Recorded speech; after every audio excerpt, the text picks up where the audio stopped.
សួស្តីបងប្អូនទាំងអស់ក្នុងបណ្ដាញសង្គមជាទីរាប់អានបាទថ្ងៃនេះក៏យកខ្នាយជ្រូកជើង5មួយអង្គយកមកថតបង្ហាញដោយដាក់លោកនៅលើដើមចេកតើលោកមានរឹតតែជះខ្លាំងដូចជាខ្នាយជ្រូកព្រៃដែរអត់ជ្រូកជើង5នេះ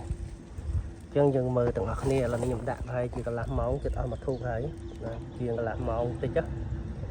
ហើយធូបក៏ឆេះចិត្តអស់ដែរឥឡូវយើងលើកមកមើលតើខ្នាយនេះវាលូតឬក៏មិនលូតបាទនេះគឺអត់លូតទេអញ្ចឹងខ្នាយជ្រូកជើង5នេះគឺប្រកែដូចជាខ្នាយជ្រូកព្រៃអញ្ចឹងដែរបាទអត់លូតទេនៅបដូរឡើងក្រហមបាទទីច្រឡំថា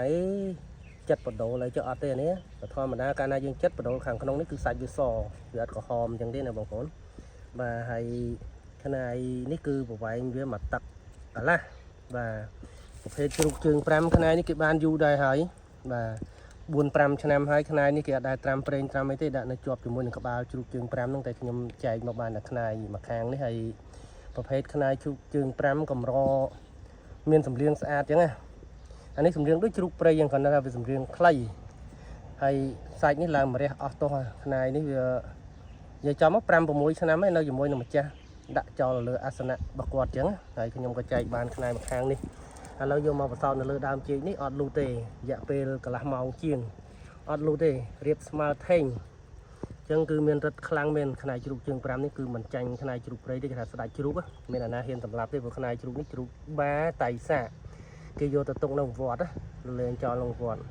ហើយឡើងម្រះដល់បងប្អូននេះមើលខ្ញុំកាន់